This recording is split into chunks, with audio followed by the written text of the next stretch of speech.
Welcome back. Culture forms and shapes the structure and foundation of families and society. It reminds us that we're part of a history that defines our past, shapes who we are today and who we're likely to become.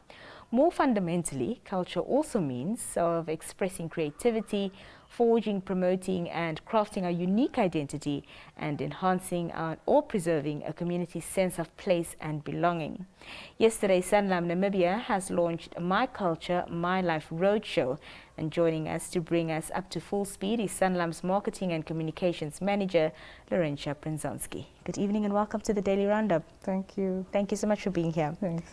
This campaign has actually been running for the past 5 years now. Why did Sanlam see the need to embark on such an initiative? We decided to embark on such an initiative purely to, celebrate our culture and to unite the country as a whole. Culture does something to bring people together, and this is a good platform for everyone to get together. The platform is usually for school level learners, so we go out to different schools and then we teach culture.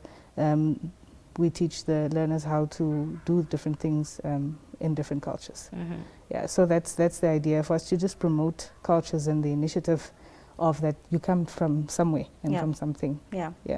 It's been said that culture is the lifeblood of a vibrant society and represents a critical piece of our existence. How does ethnocentrism relate to that above statement? So culture encompasses a lot of things. It encompasses religion, the food we eat, the drinks that we have, marriage. There are different things that go into it. But, if you look at the definition of ethnocentrism, it's basically you evaluating or I evaluating a culture from my perspective of how I want that culture to be because of what I learned during my growing up. But as Sanlam, we are countering that ethnocentrism because we feel that Namibia is a diverse country. And this My Culture, My Life is a platform where we aim to teach kids, learners, right across, the essence of their culture and where they're coming from. Mm-hmm. Yeah. As the times change, you sometimes find that young people, don't understand why certain cultures still exist and, why certain things still need to be done as a matter of culture because of our evolution. How would this initiative serve, as an eye-opener for the youth and really harness the interest in showing, our cultural practices and storytelling? So the eye-opener would be through practice and practice and really encouraging learners to start learning what their culture is about.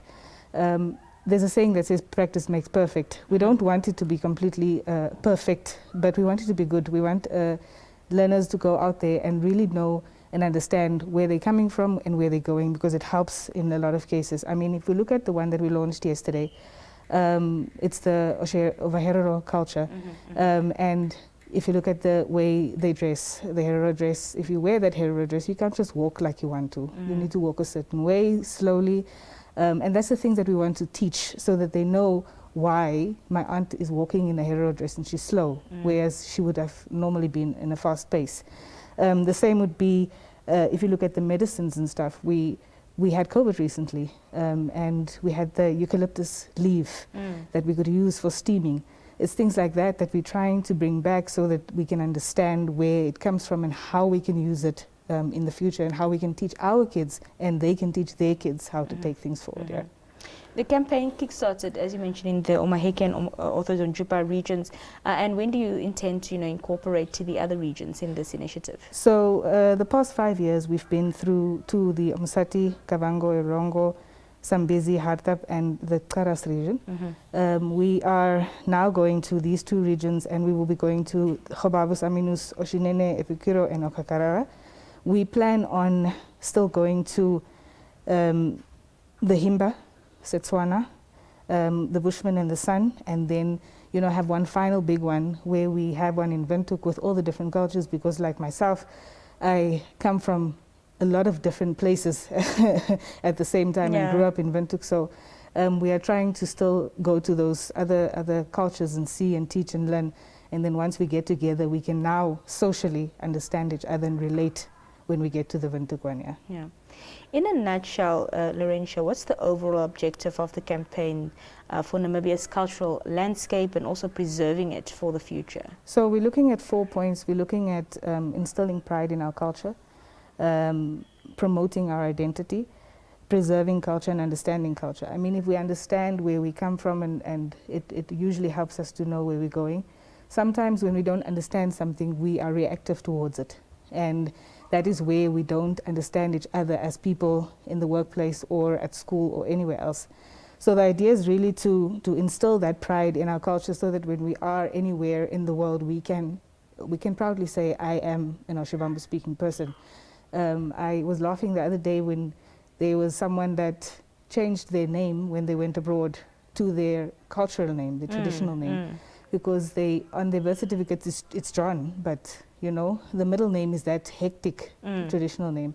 But they change it back to that traditional name because they feel so involved in themselves that when people now ask, but what name is that? From where are you? What does it mean? You know, then it shows how prideful you are about your culture. So that's really what we're trying to do. Fantastic. Yeah. Well, thank you so much for being here this evening and all the best for the initiative. Thank you so much.